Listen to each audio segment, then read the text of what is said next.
주께 찬송가 263장입니다.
영광을 주께 찬송가 343장입니다.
영광을 주께 찬송가 67장입니다.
다 같이 예배를 해서 기도하시겠습니다.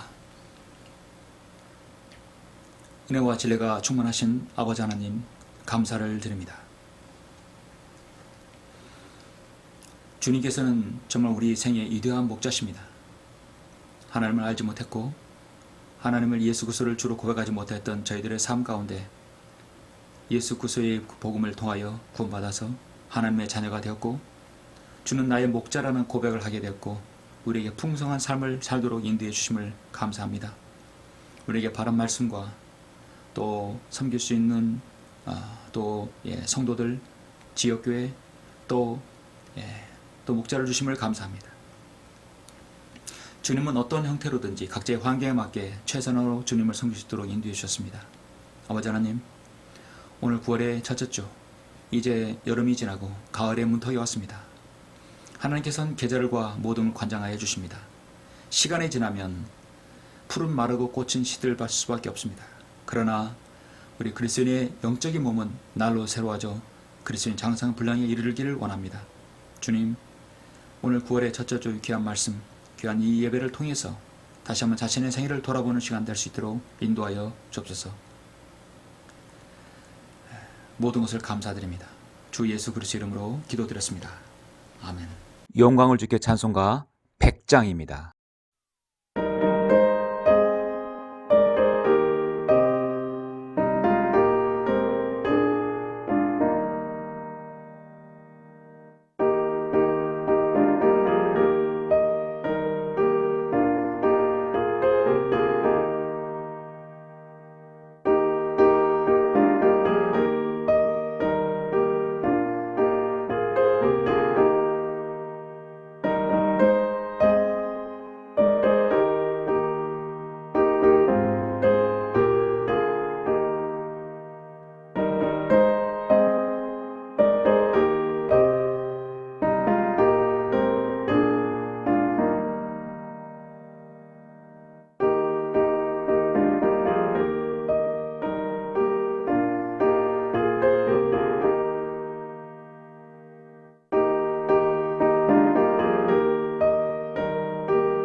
9월의 첫째 주입니다. 9월의 첫째 주 하나님 말씀을 보시겠습니다. 오늘 말씀은 시편 23편입니다. 여러분 너무도 잘 아시는 말씀 시편 23편 말씀을 보시도록 하겠습니다. 오늘 저는 시편 23편 1절부터 6절을 가지고 하나님 말씀을 전하도록 하겠습니다. 제가 먼저 봉독해 올리겠습니다. 이 한편의 아름다운 시가 여러분의 인생에 적용되는 시가 되시길 간절히 바라는 마음에서 말씀을 들으시길 바랍니다. 여러분 같이 말씀을 읽으시면서 묵상하시겠습니다. 주는 나의 목자시니 내가 부족한 것이 없으리로다. 그가 나를 푸른 저장에 눕게 하시며 잔잔한 물가로 나를 인도하시는도다. 그가 내 혼을 소생시키시고 그 이름을 위하여 의의 길들로 나를 인도하시는도다. 정녕 내가 죽음의 그림자의 골짜기를 지날지라도 악을 두려워하지 않으리니 이는 주께서 나와 함께 계시며 주의 막대기와 주의 지팡이가 나를 이루하심이라. 주께서 내 원수들의 면전에서 내 앞에 식탁을 마련하시나이다. 주께서 내 머리에 기름으로 부으시니 내 잔이 넘치나이다. 진실로 전하심과 자비하심이 내 생의 모든 날 동안 나를 따르리니 내가 주의 전에 영원히 거하리로다. 아멘. 오늘 말씀을 위해서 잠시 기도하시겠습니다. 우리의 목자 되시고 위대한 구속주이신 아버지 하나님 감사를 드립니다. 우리들의 지난날의 삶, 우리가 구원받기 전의 삶은 온통 뒤죽박죽 엉망진창의 삶이었습니다. 죄지면 회개할 줄 모르고 자백할 줄 모르고 무감각하게 살아왔었습니다. 그러나 이제는 우리가 우리 주 예수 그리스도를 주로 고백한 이후에 그리스도인이 되었고 주는 나의 참 목자심을 고백하며 살고 있습니다. 아버지 하나님, 주님은 우리의 진정한 목자이십니다. 그 어느 때나 우리가 주님의 품에 벗어날 때도 또 다시 들어올 때도 그 어디 있을 때 주님께서는 우리를 최상의 꼴로 인도해 주시는 분이십니다. 아버지 하나님, 오늘 시편 다윗의 시편 23편을 통하여 다윗의 인생의 고백이 아니라 이 시편의 말씀이 바로 나의 고백이 됨을 우리가 잘 인지하고 그 고백이 되는 말씀이 될 수 있도록 인도하여 주시옵소서. 저가 말씀을 대언할 때 저희 얕은 지식, 저희 우둔한 머리로, 저희 우둔한 이 말씀으로, 성경 지식으로 말씀을 전할 하나님께 함께 해주시고 이 말씀이 성도들에게 마음에 잘 와닿을 수 있도록 주님께서 인도하여 주옵소서. 온전히 성령께서 이 말씀을 주관하여 주시기를 원합니다. 주 예수 그리스도 이름으로 기도드렸습니다. 아멘. 저는 오늘 말씀의 제목을 풍성한 삶, 주는 나의 목자라는 제목으로 설교를 하고자 합니다. 정말 풍성한 삶은 주님께서 나의 목자가 되어주실 때 가능한 것이죠. 통계청에 따르면 우리나라 자살률은 현재 OECD 국가 중에 최고를 기록하고 있습니다. 그 오명을 진 10년 이상 쓰고 있습니다. 한국 사회가 심각한 문제로 떠오르고 있는 것이지 이미 오래전이죠. 스스로 생을 마감한 사람들은 참으로 많은 부류가 있습니다. 세상에서 그래도 많이 배웠다고는 지도층들, 교수, 정치인들, 또 방송 아나운서, 가수, 프로축구 선수, 기업의 총수, 정말 세상에 각양각색의 많은 부류의 사람들이 생을 스스로 마감하고 있습니다. 자살한 사람들은 무엇인가 탈출구를 찾지 못해서 극단의 방법으로 자신이 살인자이며 자신이 피해자로 서는 것입니다. 저는 잘못 생각한 것 중에 하나가 과거에 그리스도인은 자살하지 않는다라고 생각했었습니다. 그런데요, 여러분, 자신이 구원받고 그리스도인이 간증이 된 사람도 자살을 할 수 있다는 사실을 나중에야 알았습니다. 제가 그것은 목회를 하면서 알았습니다. 제주에 신실한 그리스도인이었다가 스스로 생을 포기한 사람도 있었다는 것이죠. 사실 그전에는 그리스도인은 절대 자살하지 않는다라고 생각했지만 그리스도인일지라도 스스로 생을 포기할 수 있다는 것을 저는 알았습니다. 왜냐하면 정상적인 그리스도인으로 살지 못했기 때문에 그런 것이죠. 자신의 삶의 문제와 그것들을 해결할 수 없었기 때문에 극단적인 방법을 선택할 수밖에 없었던 것입니다. 문제가 있는 것이죠. 풍성한 삶을 산다면, 정말 주님께서 자신의 목자가 되어 주신다면 왜 스스로 생을 마감하겠습니까? 우리 사회의 청소년들은 학업의 불안과 젊은 층은 취업의 불안, 중장년층은 생계의 불안을 시달리고 있습니다. 불안의 극을 달리면 자살을 하는 것이 나의 최선의 방법이다. 그래서 그것을 불안성 자살이라고 합니다. 이 사회학자들, 심리학자들은 그 대안으로 장기적으로는 안정된 삶을 누릴 수 있는 사회 보장과 복지 제도를 보완해야 하고, 단기적으로는 혼자 고민하지 않고 주변 사람과 도움을 받을 수 있도록 지역사회 등 작은 단위의 공동체 관계를 형성해야 한다고 처방을 내리고 있습니다. 사회적으로는 정부와 지자체에서 사회 구성원이 정신건강, 심리적인 건강을 챙길 수 있도록 프로그램을 개발하고 제도를 강화해야 한다고 말합니다. 그렇죠. 이 사회와 국가 그리고 기관에서 할 수 있는 최선의 말이죠. 안정 보장을 할 수 있도록 복지제도와 사회보장제도를 마련하고, 사회 구성원들이 정신건강과 심리적인 건강을 챙길 수 있도록 프로그램을 마련한다. 이 사회상에서 할 수 있는 전형적인 방법들입니다. 그런데 그 근본적인 영적인 것과 혼적인 것을 다루지 못하기 때문에 근본적인 부분은 해결할 수 없습니다. 근본적인 건 어디서 해결할까요? 바로 하나님의 말씀에서 해결을 할 수 있는 것이죠. 이 땅에서는 해결할 수 없습니다. 마귀가 이 세상을 관장하고 있기 때문에 전혀 해결할 수 없어요.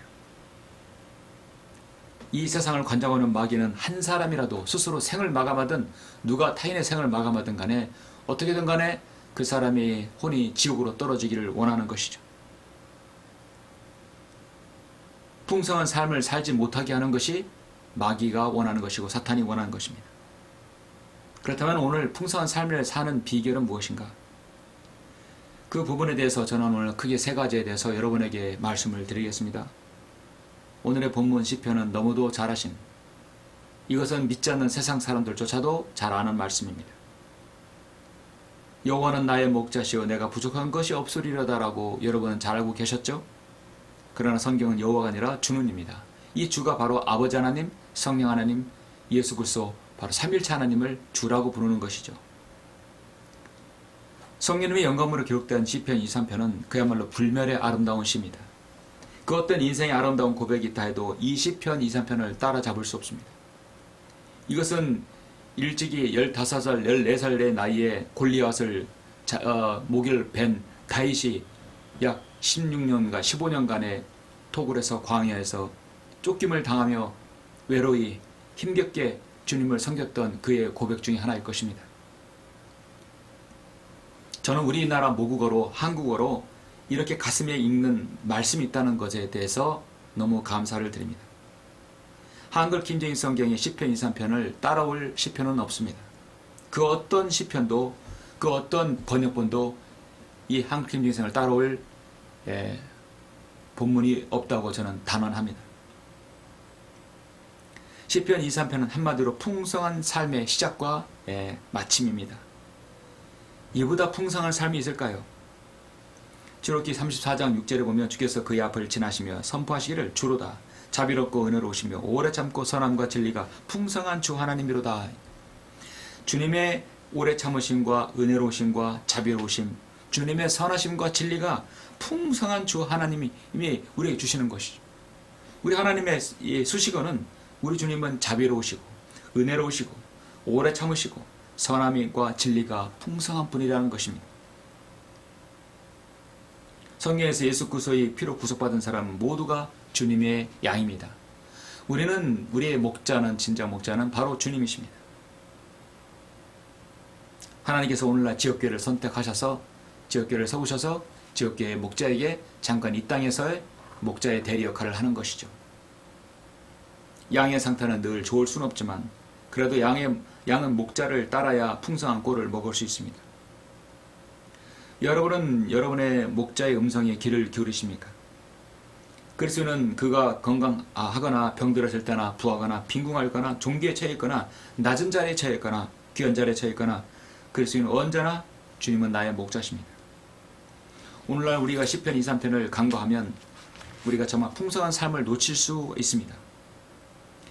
럭컨 목사님의 스승인 밥 존스 목사님은 성경의 이 말씀을 통해서 예수님께서는 사람들에게 어떻게 생계를 유지할 것인가를 가르치지 않고 어떻게 살아야 할 것인가를 가르쳤다 하는 것이죠. 어떻게 먹고 살 것인가 아니라 무엇을 먹을까 무엇을 입을까가 아니라 어떻게 하나님의 나라에 그분의 의를 구할까 그것을 가르쳤다는 것이죠. 진정한 목자는요, 이 세상을 우리가 어떻게 해서 생계를 먹고 살 것인가 아니라 어떻게 살아가서 하나님의 의와 하나님의 나라를 구할 것인가. 그렇다면 모든 것을 너에게 주신다고 말씀하셨습니다. 흔히 사람들은 살아갈 때 세 부류의 사람들을 말합니다. 첫 번째, 생활고에 몹시 시달리는 서민들을 말합니다. 조금은 그 다음에 부족하지만 전락해서 소비를 전락하는, 그래도 어느 정도 먹고 살만한 사람들, 중산층을 말합니다. 그리고 경제적으로 아주 여유있게 부유한 상류층을 말합니다. 이 세상에는 그렇게 세 부류의 사람으로 꼽을 수 있죠. 그러나 성경을 통해 하나님의 말씀은 또 인간의 생활 방식과 생애를 보면 크게 세 가지로 나눕니다. 첫 번째는 예수 그리스도 없이 빈궁한 삶을 살다가 풍성한 삶을 살지 못하다가 결국 영원한 지옥으로 가게 되는 사람입니다.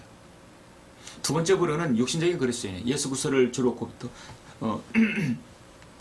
통해 고백하고 구원받았지만 예수 그리스도의 풍성한 삶을 모르며 하나님의 사랑과 풍성한 삶을 살지 못한 채 체험하지 못하는 사람이죠. 구원은 받았을지라도 풍성한 삶을 살지 못하는 사람. 그런 반면에 세 번째 부류는 예수 그리스도를 통해 구원받아서 풍성한 은혜와 하나님의 사랑을 체험하고 정말 시편 2, 3편의 말씀을 자신의 삶에 적용하는 사람입니다. 여러분은 어떤 부류의 사람입니까? 서민입니까? 중산층입니까? 불의한 상류층 사람입니까? 저는 그걸 묻는 것이 아닙니다. 여러분은 구원 받았습니까? 받았죠? 여러분은 풍성한 삶을 살고 있습니까? 그건 여러분이 아실 것입니다. 저는 모르지만 여러분만이 아실 것입니다. 하나님께서 모든 필요를 채워주실 것이라는 믿음으로 오직 하나님께 자신의 삶을 의리하는 그런 생애야말로 정말 풍성한 삶입니다. 빌립보 4장 19절 말씀처럼 그러나 나의 하나님께서 그리스도 예수를 통하여 영광 가운데서 그의 풍요함을 따라 너의 모든 필요를 채워주실 것이라. 하나님께서 모든 풍요를 채워주시니까 줄 수 있는 거, 원하는 거 다 주시는 거죠. 필요 없는 것까지 다 주는 것이 아니라 뭐를 원해? 필요한 것, 건강, 필요한 것, 하나님께서 직업, 필요한 것, 재능 다 주시는 것이죠. 그것이 정말 풍성한 삶입니다. 시편 37편에서 다윗은 주를 신뢰하고 선을 행하라. 그러면 내가 땅에 거할 것이요 질질로 그가 너를 먹이시리라. 또 주를 기뻐하라. 그리하면 그가 내 마음의 소원들을 내게 주시리라. 너의 길을 주께 맡기고 그를 신뢰하라. 그리하면 그가 이루어 주시리라 했습니다. 여러분이 어떻게 살 것인가를 바르게 알고 영적 순위가 정해진다면 육신의 모든 필요는 하나님께서 공급해 주십니다. 그 순서가 바뀌면 고난의 반복이 있을 뿐입니다. 육신의 피를 내서 아둥바둥 살아가다면 정말 정작 풍성한 삶은 살지 못하게 되는 것이죠. 저는 개인적으로 이 시편의 말씀을 너무도 좋아하지만 여러분도 좋아하시죠. 그리고 이 시편의 설교를 여러 번 했습니다. 할 때마다 서로 다른 조명을 주님께서 주십니다. 오늘 1절 다 같이 보시겠습니다. 주는 나의 목자시니 내가 부족한 것이 없으리로다. 내가 부족한 것이 없다. 쉽게 말해서 내가 아쉬울 게 없다는 것이요. 주는 나의 목자시면 세상에 그 어떤 것도 내가 부족한 것이 없다. 이 세상 사람들은 왜 그렇게 싸우고 탐욕이 있습니까? 부족한 것이 있기 때문입니다. 탐욕은 마치 소금물을 들이키는 것 같습니다. 마셔도 계속 목마른 것이 바로 세상의 탐욕인 것이죠. 사람들은 목이 마르면 물을 마시죠. 시간이 지나면 또 목이 마르면 물을 마셔야 됩니다. 끓인 것씩 물을 마셔야 되는 사람들이에요. 인간의 육체는 그렇습니다. 그러나 주님께서 내가 주는 물을 마시는 사람은 영원히 목마르지 아니한다 했습니다. 그 물은 바로 우리가 말하는 그 물은 아니라 생명수란 것이죠. 더 이상 갈급하지 않고 탐욕을 내지 않는다는 것입니다. 정말 주님께서 가장 중요한 말씀, 바로 그리스도인의 삶의 초석이 되는 주는 나의 목자라고 한다면 정말 부족한 것이 없다. 더 이상 목마름이 없다는 것이죠. 정말 나에게는 부족한 것이 없습니까? 풍성한 삶을 산다면 부족한 것이 없다. 풍성한 것이 산다는 거예요. 부족한 것이 없다. 풍성한 삶이라는 것이. 첫째, 주는 나의 목자시니. 그러니까 1절은 여러분에게 제목을 던지고 있습니다. 여러분의 목자가 주님이십니까? 그렇다면 여러분은 부족한 것이 없으십니까? 그럼 여러분은 풍성한 삶을 살고 있습니까? 라고 묻는 것이죠. 여러분은 풍성한 삶을 살고 있습니까? 예, 주는 나의 목자시기 때문에 그렇습니다. 그렇다면 여러분에게 세 가지를 던집니다. 첫 번째, 풍성한 삶 주는 나의 목자는 어떤 삶인가? 첫째, 생애를 인도받는 삶이다. 여러분의 생애를 주님으로부터 인도받고 있습니까? 2절 3절에서 말씀하고 있습니다. 그가 나를 푸른 초장에 눕게 하시며 잔잔한 물가로 나를 인도하시는도다. 그가 내 혼을 소생시키시고 그의 이름을 위하여 의의 길들로 나를 인도하시는도다. 자, 여기서 계속해서 나오는 단어가 2절 3절에서 인도입니다. 여러분의 생애는 주님으로부터 인도를 받아야 합니다.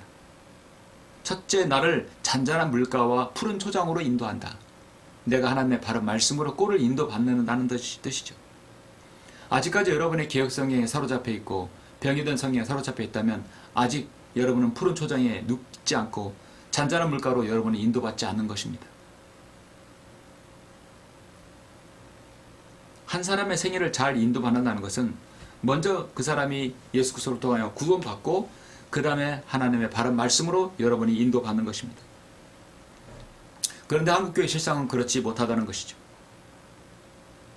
성경은 요한복음 10장에서 진정한 목자에 대해서 말씀하고 있습니다. 그러나 문으로 들어가는 이는 양의 목자라. 나는 선한 목자라. 선한 목자는 양들을 위하여 자기 생명을 내어놓으나 사꾼은 목자가 아니요 양들도 자기 양들이 아니므로 이리가 오는 것을 보면 양들을 버려두고 도망치느니라. 그리하여 이리가 양들을 채가고 흩어지게 하느니라. 나는 선한 목자라. 내가 내 양들을 알고 내 양들도 나를 안다. 또 나에게 이 양물에 들지 아니한 다른 양들도 있어 내가 그들도 데려와야 하리니 그들도 나의 음성을 듣게 되리라. 그리하여 한 양떼에 한 목자만 있으리라. 저는 제 개인의 생애 가운데 이렇게도 주님께서 인도하신 것에 대해서 너무도 감사를 드립니다. 나는 구원받았고 나는 바른 성경을 알았고 소망인지 무엇인지 저는 알았습니다. 주님은 최소한 이 땅에서 목회하는 목자들에게 한 가지 기준을 얘기하셨는데요. 나는 선한 목자라. 선한 목자는 양들을 위하여 자기 생명을 내어놓는다 했습니다. 그리고 도망치지 않는다는 거죠. 선한 목자는 양들을 위하여 자기 생명을 내어놓는다.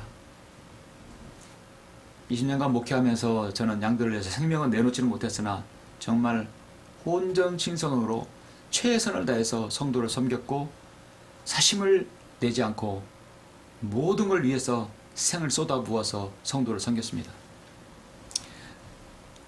저는 저의 황금 같은 생애 30대 40대를 온전히 성도를 그 단 한 명이라도 섬기기 위해서 최선을 다했습니다. 지금까지도 여전히 마찬가지입니다. 이 부분은 하나님께서 아실 것입니다. 저의 사익을 위해서, 개인의 영역을 위해서, 개인의 치부를 위해서가 아니라 온전히 하나님께서 맡겨주신 양들을 최선을 다해서 섬겼습니다. 최선을 다해서 섬겼지만 목자에 대해서 불만이 있는 사람들 때로는 있을 수 있고 그 목자가 다른 데서 잘못되어서 더 이상 목회를 못하게 할 수도 있는 그런 마음 가진 사람도 있을 것입니다. 모함을 하고 거짓 증거를 하고 유포를 시키고 헛소문을 퍼뜨려서 목자의 신뢰를 실추시키는 그런 사람도 때로는 있을 수 있습니다. 실제로 그런 사람이 있었고요. 그러나 하나님께서는 그 사실을 아십니다. 나중에는 그 이웃이 그를 잘못된 것을 찾아낸다고 성경은 말씀했습니다. 우리는 세상에서 하나의 부족한 것이 없는 사람이 없습니다. 다 다 무조건 무엇인가 하나 부족한 것이 있게 마련입니다. 건강하면 물질이 부족하고 물질이 풍성하면 건강이 부족할 수 있어요. 이 세상의 모든 것을 다 가진 사람은 사실 없습니다. 여러분 재벌 총수가 다 가졌다고 생각하지요? 그렇지 못합니다. 풀은 마르고 꽃은 시든다고 했습니다. 아름답기로 유명한 연예인들 시간이 지나면 주름이 생기고 쭈글쭈글해지고 할머니가 되는 것이고 할아버지가 되는 것입니다. 인생의 육체는 풀이요 꽃은 마르고 풀은 마르고 꽃은 시든다고 했습니다. 그 망고의 진리입니다. 그러나 그 안에 있는 영적인 몸이라는 것은 계속해서 새로워지고 그리스도의 장성 분량에 이르러야 되는 것이죠. 60년 동안 목회하고 사역을 위해서 성도를 위해서 양들을 위해서 하나님의 말씀을 펼친 러커먼 목사님은 늘 이런 기도를 했습니다. 자신의 능력도 자질도 하나님 앞에서는 아무것도 아니라는 사실, 그 위대한 이 땅에서의 우리에게 훌륭한 스승조차도 이런 고백을 했다는 것은 우리가 더 하나님 앞에 숙연하게 됩니다. 저는 그럴 때마다 목사님이 이 기도문에 자신을 비춰봅니다. 그는 늘 이렇게 기도합니다. 주님은 내가 어리석고 무능하다는 것을 아십니다. 영적으로 말해서 내 머릿속에는 아무것도 없다는 것을 주님은 아십니다. 내가 가진 어떤 지혜나 재능이나 건강, 지식, 이력도 주님께서 내게 주신 것일 뿐 주님은 이 모든 것을 단 5초 이내에 내게서 다 빼앗아 가실 수 있습니다. 이제 말씀하소서. 주여 내가 듣겠나이다. 나를 깨닫게 하소서. 만약 주님이 나를 책망하신다면 나는 그것은 나에게 옳습니다. 다만 내가 바라건대 주의 말씀에 뭔가를 내게 주소서. 어떤 것이라도 내게 보이소서. 주님이 내게 주시는 것은 무엇인지 내가 취할 것이며 주님의 은혜로 말미암아 그것을 믿을 것이며 또 그것을 실행하겠나이다. 주 예수 그리스도 이름으로 기도드립니다. 아멘. 러커 목사님의 생애는 정말 하나님의 인도를 받는 생애였습니다. 27살의 청년의 나이 때 구원받아서 60년간 다른 사람의 보통 사역의 20년의 3배 이상 군복무를 한번 정말 3번 한 거와 다름없죠. 그렇게 하고 주님의 품으로 갔습니다. 정말 하나님의 인도함을 받는 생애였죠. 풍성한 삶 주는 나의 목자일 때 어떠한 삶을 풍성한 삶이라고 하는가? 두 번째로 생애의 이로를 받는 삶입니다. 우리의 삶은요 끊임없이 참으로 인생은 고되고 힘들고 또 남루하고 지치고 누군가로부터 위로를 받아야 됩니다. 그 위로를 받는 삶이 바로 우리 생애가 하나님으로부터 인도받는 삶이 정말 풍성한 삶인 것입니다. 인생은 늘 365일 밝은 날만 있을 수 없습니다. 죽음의 골짜기도 지나고 악이 나를 엄습해 올 수도 있고 많은 고난과 시험과 어려움이 닥칠 수 있습니다. 그러므로 우리의 생은 하나님의 위로를 받는 삶이어야 됩니다. 그것이 바로 풍성한 삶입니다. 4절에서 말씀합니다. 정녕 내가 죽음의 그림자의 골짜기를 지날지라도 악을 두려워하지 않으리니 이는 주께서 나와 함께 계시며 주의 막대기와 주의 지팡이가 나를 위로하심이라. 죽음의 그림자라 했습니다. 그림자는 사실 아무것도 아니에요. 해가 뜨면 그림자는 없어집니다. 물론 반대편에 있겠죠? 여러분, 그림자는 그 사람을 해치지 못합니다. 그런데 이 죽음의 그림자는요, 늘 그리스도인을 겁먹게 만들고 믿음을 실추시킵니다. 하나님 보시기에 죽음의 그림자는 아무것도 아닌데 우리 인간의 볼 때는 참으로 근시안적으로 나약한 믿음으로 연약한 믿음으로 살아갈 때는 그 죽음의 그림자도 상당히 두려움을 느끼고 고통을 느낄 수 있는 것이죠. 하나님 보시기에는 아무것도 아닌데 믿음 없는 우리의 눈으로 볼 때는 정말 힘든 것일 수 있습니다. 그것이 때로는 죽음의 그림자가 내 믿음을 파괴하고 신뢰를 저버리게 하고 알력 있게 생기게 할 수 있고 나에게 어려움과 고난과 시험이 닥칠 수 있는 것이죠. 그렇다 할지라도 주님께서는 우리에게 막대기와 주의 지팡이가 나를 늘 위로하신다고 말씀하고 있습니다. 주님은 위로의 하나님이십니다. 우리는 이 세상에서 위로받지 못하면 어디에서 위로받습니까? 바로 우리는 주님으로부터 위로를 받을 수 있습니다. 이사야 51장 1장 16절에서 늘 주님은 나 곧 내가 너희를 위로하느니라. 이로의 하나님이라고 말씀하고 있습니다. 그리스도인에 있어서 고난은 하나님의 심오한 섭리와 깊이가 있습니다. 그것이 죄로 인한 것이라면 그리스도의 고난을 한 번쯤은 음미해 보아야 합니다. 모든 그리스도인은 누구에게나 이 세상을 살아가면서 갖가지 고난과 역경에 부딪힙니다.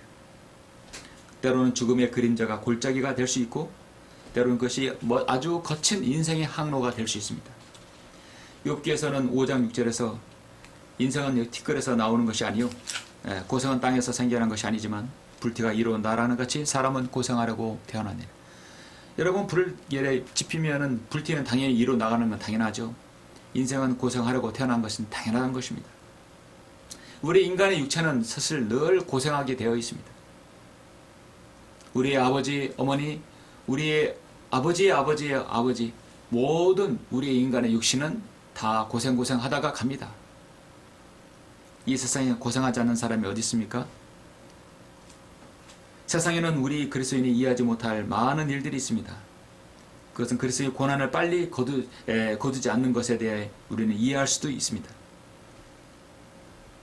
하나님께서는 그것이 내가 보일 때는 하나님 보시기에 선하다는 것인데 우리 그리스도인 당사자의 눈에는 그 당시에는 너무도 힘든 것입니다. 고난이 너무도 어려워요.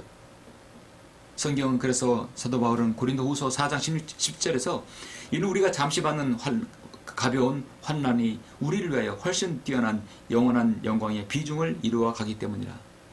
잠시 받는 고난과 어려움이 영원한 영광의 비중과는 비교할 수 없다는 것이죠. 비중은 무게를 말하는 것이죠. 단위 면적당 무게입니다. 영원한 영광의 비중은 너무도 무거운 거예요. 가벼운 환난이라고 성경은 말씀하고 있어요. 우리 믿음 없는 사람들 믿음의 눈으로 볼 때 믿음의 눈으로 보지 않고 육신의 눈으로 보면 환난과 어려움은요 굉장히 무거워요. 지기가 힘들어요. 성경은 그것이 가벼운 환난이라 했어요. 우리가 어떨 때 가벼운 환난이 되겠습니까? 정말 주님으로부터 위로를 받을 때 가벼운 환난이 되는 것입니다. 고난 중에 주님만을 의지할 때가 바로 그 시점이 고난 가운데 주님의 위로가 넘쳤을 때 언제입니까? 주님은 여러분의 목자일 때 그렇습니다. 너희 가운데 고난받는 자가 있느냐? 그는 기도할 것이요 즐거워하는 자가 있느냐? 그는 시로 노래할 것이라. 나 형제들아, 주의 이름으로 말한 선자들의 고난과 인내의 본으로 삼으라. 많은 선자들, 많은 믿음의 선지자들, 믿음의 선진들은 고난과 역경을 다 헤쳐간 사람들이었습니다. 그들은 그것을 가벼운 환난으로 여겼던 것입니다. 왜냐하면 그 모든 것은 영원한 영광의 비중과는 비교할 수 없기 때문입니다. 하나님의 자녀인 그리스도인에게는 전능하신 하나님께서 도우실 수 없는 상황만큼 절망적인 상황은 없습니다. 신명기 33장 27절에서 영원하신 하나님이 너의 피는 전신이 그 영원하신 팔이 팔 아래에 있도다. 영원하신 팔 아래에 있도다 했습니다. 시편 잠시 또 42편을 보시면 잠깐 42편 5절 보시면 내 영혼이 하나님 곧 살아계신 하나님을 갈망하오니 내가 언제 나아가서 하나님 앞에 서겠나이까. 11절 보시면 오나 어찌하여 내가 낙담하느냐, 어찌하여 내가 내 안에서 불안해하느냐. 너는 하나님을 바라라. 내 얼굴을 강건케 하는 분이시오 나의 하나님이신 그분을 내가 여전히 찬양하리라. 오나 어찌하여 내가 낙담하느냐. 5절 어찌하여 내가 내 안에서 불안해하느냐. 너는 하나님을 바라라. 그의 얼굴의 도우심으로 내가 여전히 그를 찬양하리라. 얼마나 귀한 말씀입니까? 얼마나 유념할 말씀이기 때문에 시편 40편 5절하고 11절 두 번 반복합니까? 여러분도 여러분의 생애에 정말 위로를 받고 계십니까?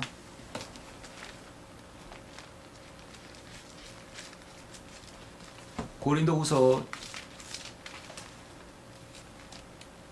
1장에 보면 성경 전체에서 제가 볼 때는 신약 성경에서 한 장에서 위로라는 말씀이 가장 많은 말씀이 고린도후서 1장이라고 제가 알고 있습니다. 가장 많은 위로가 여기에 있어요. 고린도후서 1장 3절부터 보면 하나님을 송축하리로다. 그는 우리 주 예수 그리스도의 아버지시요 자비의 아버지시요 모든 위로의 하나님이시며 우리의 모든 환난 가운데서 우리를 위로하시는 분이시라. 그러므로 우리 자신이 하나님께 받은 위로로서 어떠한 고난 중에 있는 사람들도 위로할 수 있는 것이라. 하나님으로부터 위로받은 사람만이 고난 중에 위로받는 고통받는 성도를 위로할 수 있는 것이죠. 동병상련을 가지고 있는 것입니다. 이는 그리스도의 고난이 우리에게 넘친 것 같이 우리의 위로도 그리스도로 말미암아 넘치기 때문이라. 매 구절마다 위로가 나오는 것이요. 우리가 고난을 당하여도 너희의 위로와 구원을 위함이니 그것들은 또한 우리가 겪는 동일한 고난을 잘 견딜 수 있게 해주며 우리가 위로를 받는 것도 너희의 위로와 구원을 위한 것이라. 우리가 겪은 동일한 고난을 잘 견딜 수 있게 해준다. 잘 견딜 수 있게 하려면 가벼운 환난이 되는 것이죠. 너희에든 우리의 소망 확고하면 너희가 고난에 참여하는 자가 된 것 같이 너희가 또한 위로에도 그러한 줄 우리가 암이라. 계속해서 위로에 대해 말씀하고 있어요. 풍성한 삶 주는 나의 목자일 때 우리는 어떤 삶의 풍성한 삶인가? 세 번째로 영혼을 보장받는 삶입니다. 정말 가장 중요한 것 중에 하나죠. 영혼을 보장받는 삶입니다. 다시 시편 23편 5절 6절 보시면 주께서 내 원수들의 먼전에서 내 앞에 식탁을 마련하시나이다. 주께서 내 머리에 기름으로 부으시니 내 잔이 넘치나이다. 진실로 선하심과 자비하심이 내 생의 모든 날 동안 나를 따르리니 내가 주의 전에 영원히 거하리로다. 아멘. 우리 인생의 마지막은 항상 하나님의 선하심과 하나님의 자비하심이 나를 따른다는 것이죠. 우리는 때로 죽음의 그림자의 골짜기를 지납니다. 때로는 나를 해코지하고 내가 믿음을 떨어뜨리게 하고 내가 믿음이 떨어져서 파괴하고 쓰러지고 넘어지기를 원하는 그 원수 앞에서도 주님은 식탁을 마련하신다. 승리케 해주신다는 것이죠.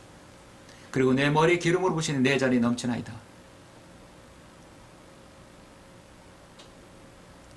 그래서 이 잔이 넘치는 것은 My cup runs over 하였어요.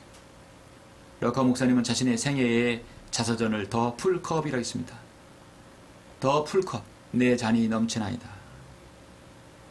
자신의 생애의 한 기록을 자서전으로 했을 때 그 제목이 내 잔이 넘치나이다 라는 제목만큼 더 좋은 곳은 없다고 봅니다.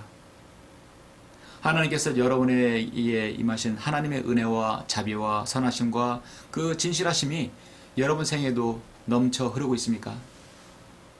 막 넘쳐서 주체할 줄은 없을 정도로 여러분 그렇게 여러분 은혜가 넘쳤습니까? 여러분의 생을 20년, 30년, 40년, 50년, 60년 어느 생을 살았든지 간에 지금까지 여러분의 생은 차고 넘쳤습니까? 여러분 스스로 한번 자신을 돌아보시길 바랍니다. 여러분 넘치면 정말 얼마나 감격하겠어요? 풍성한 삶은 정말 넘쳤을 때 내가 영혼을 확실히 보장받는 그 확실한 지난주에 설교에 말씀드렸지 확고한 확실한 이 확신입니다. 그러니까 대단한 확신이죠. 영혼을 보장받는 삶만큼 중요한 것은 없습니다. 어떻게 살았든 간에 그의 삶은 영원한 삶이 영원히 하나님께서 함께 하신다는 것입니다. 그리스도인의 생애의 축복의 잔은 모두가 하나님께서 넘치도록 주십니다. 다만 우리가 그 잔을 마시지 못하는 게 문제죠. 내 믿음 없음, 나의 연약함, 나의 탐욕, 나의 실족함, 내가 문제라고 이래서 그 하나님의 그 축복의 잔을 마시지 못하는 것입니다. 우리는 영혼을 보장받는 삶에도 불구하고 이 짧은 생을 60년, 70년, 80년을 아둥바둥 살려고 온갖 육신적인 일들에 매여 있습니다. 우리는 영원한 생명을 소유했음에도 불구하고 삶의 문제에서 주저앉는 사람들을 보게 됩니다. 우리는 영원한 생을 소유함에서도 불구하고 하나님 말씀의 표대에서 흔들리는 사람들을 봅니다. 하나님께 사랑하시는 그의 자녀들의 평생도록 따라다니는 것이 바로 선하심과 자비하심에도 불구하고 우리는 우리의 믿음이 떨어질 때도 있지 않습니까? 오늘 말씀을 통해서 다시 한번 자신의 생이 영원히 보장됨을 확신을 하시기를 바랍니다. 빌립보서 4장 11절 보시면 내가 궁핍함으로 말하는 것이 아니니 이는 내가 어떤 처지에서도 스스로 만족하는 법을 배웠기 때문이라. 어떤 처지에서도 만족하는 법, 어떤 처지에서도 만족했다 하면 그 사람은 더 풀컵, 더 내 잔이 넘치나이다라는 생을 살았겠죠. 사도 바울도 마지막 자서전을 썼다고 한다면 아마 그의 이름도 제목도 더 풀컵 내 잔이 넘쳐나이다라는 제목을 썼을 것입니다. 그래서 사도 바울이 순교하기 직전에 기록한 디모데후서가 제목이 무엇입니까? 디모데후서가 제목이 승리의 찬가예요. 베드로후서도 또 다른 제목을 붙인다는 승리의 찬가, 베드로의 승리의 찬가이고 디모데후서는 사도 바울의 승리의 찬가입니다. 그의 승리의 찬가를 보시죠. 그러나 너는 모든 일에 정신을 차리고 고난을 견디며 전도자의 일을 하고 내 직무를 완수하라. 내가 이미 제물로 드려질 준비가 되어 있고 떠날 때가 이르러도다. 내가 선한 싸움을 싸우고 달려갈 길을 마치고 믿음을 지켰으니 이후로는 나를 위하여 의의 면류관이 마련되어 있어 의로운 재판관이신 주께서 그날에 그것을 내게 주실 것이며 또 나뿐만 아니라 그의 나타나심을 사모하는 모든 사람에게도 주실 것이라. 내가 선한 싸움을 싸우고 달려갈 길을 다 마쳤다. 믿음을 지켰다 하겠습니다. 믿음을 지켰다 했어요.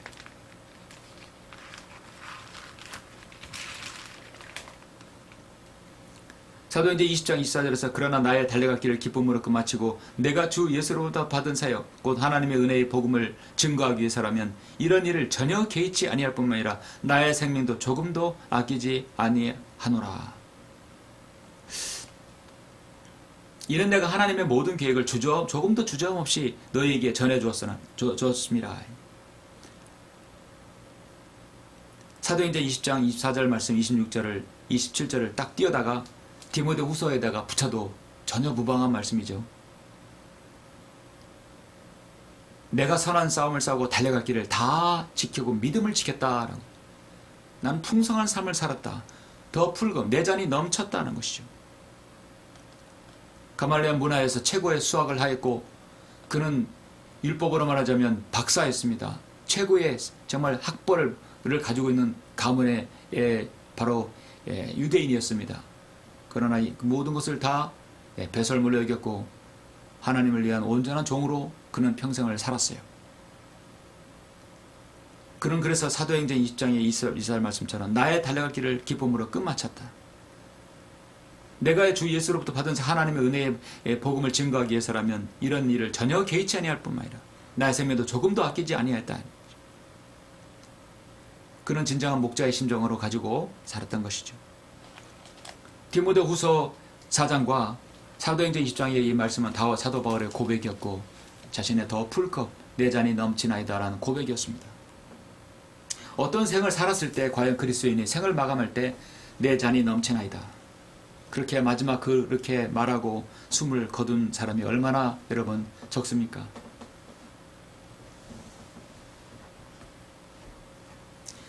우리 주에는 사랑했고 너무도 좋아했고 아꼈고 정말 존경한 사람이 생을 마감했을 때 마지막 그 유언을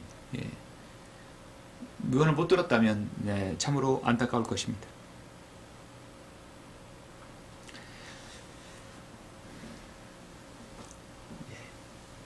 여러분도 여러분의 생을 마칠 때 정말 영혼을 보장받고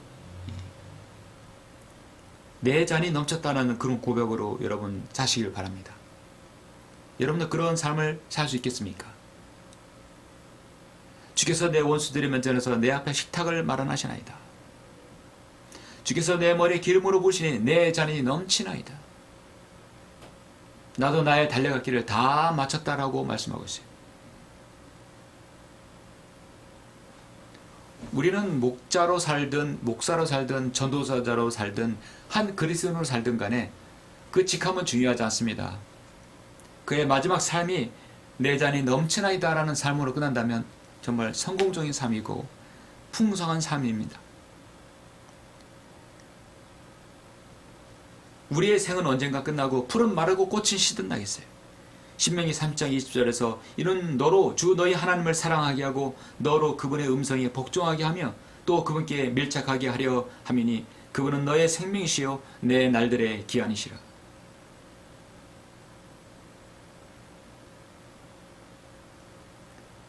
시편 48편 14절에서 이 하나님께서 영원뭉토록 우리 하나님이시니 죽을 때까지 그는 우리의 인도자가 되시리라 했어요.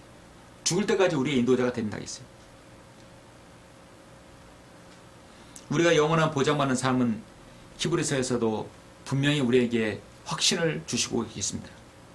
이는 그가 기초들이 있는 한 도성을 기다렸음이니 그것을 세우시고 만드신 분은 하나님이십니다.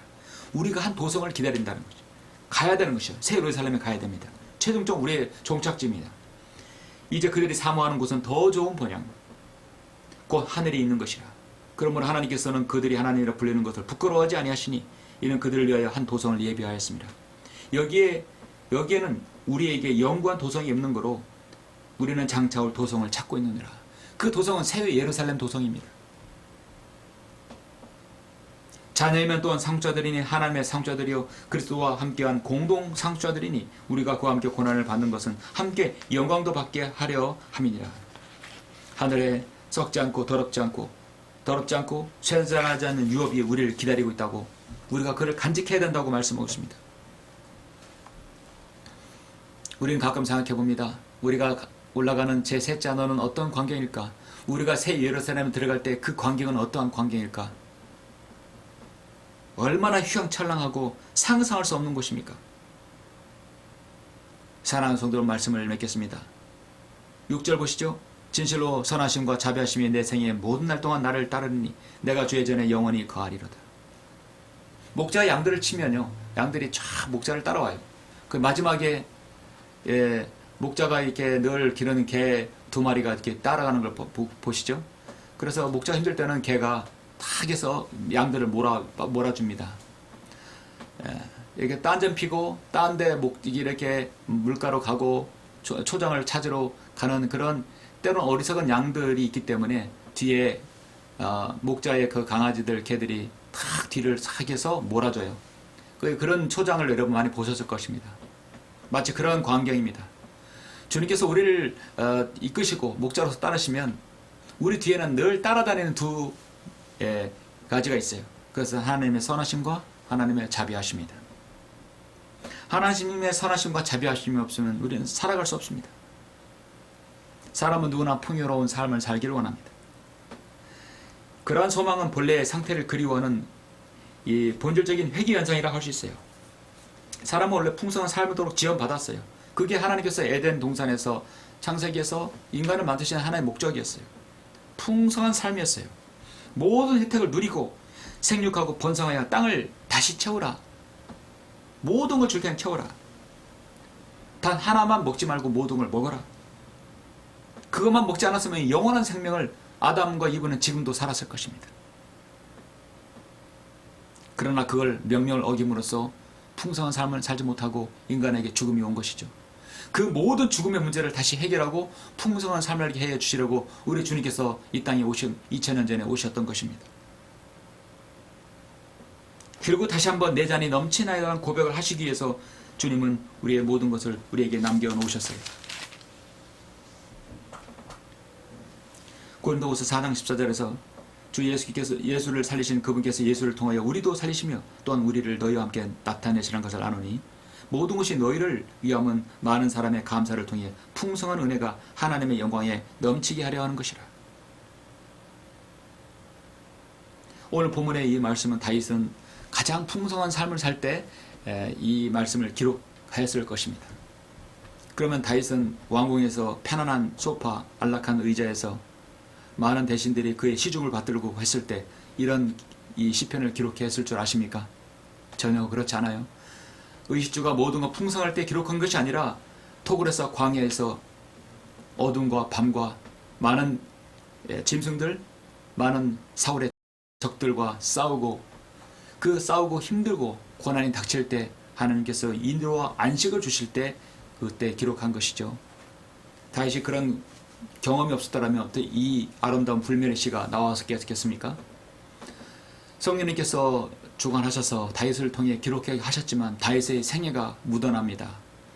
여러분도 이 시비가 여러분의 생애에, 여러분 인생에 묻어나기를 바라는 것이죠. 결코 편안한 안락한 의지에서 기록한 것이 아니다. 가장 어려운 처지예요. 가장 힘든 환경에서 기록한 말씀입니다. 그러므로 이 말씀은 편안하고 안락한 의자, 모든 것이 풍족할 때 여러분에게 와닿는 것이 아니라 가장 어려울 때마다 이 말씀의 시편이 여러분에게 다가올 것입니다.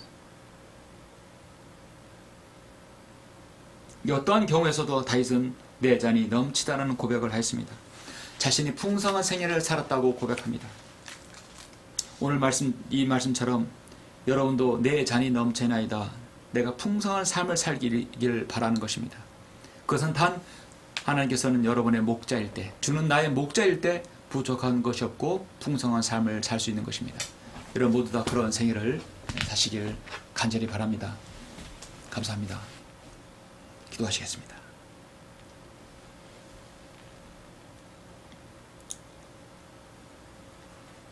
우리의 목자 되시고 인도자 되시는 위대하신 아버지 하나님, 감사를 드립니다. 시편 23편은 참으로 이게 위대한 시편입니다. 참으로 자신의 삶에 온전한 목자이신 주님을 믿고 따랐던 다윗의 삶이었고, 또 그런 삶을 살기 원하는 많은 그리스도인의 삶이었습니다. 우리들에게 많은 본을 남기고 있는 사도 바울, 또 그 목사님, 또 훌륭한 믿음의 선진들의 삶이었습니다. 정말 훌륭한 생애였고, 그들의 마지막은 내 잔이 넘치나이다라는 고백으로 주님 하나님의 선하심과 자비하심이 그 생애의 모든 날 동안 따랐다고 말씀하고 있습니다. 우리도 여전히 이 말씀이 나의 시편, 나의 사랑하는 주의 목자의 목자를 통해 받은 그런 삶이 되기를 원합니다. 그런 삶을 살 수 있도록 주님께서 인도하여 주시옵소서. 주 예수 그리스도 이름으로 기도드렸습니다. 아멘. 영광을 주께 찬송가 499장입니다.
다 같이 기도하심으로 예배를 마치겠습니다.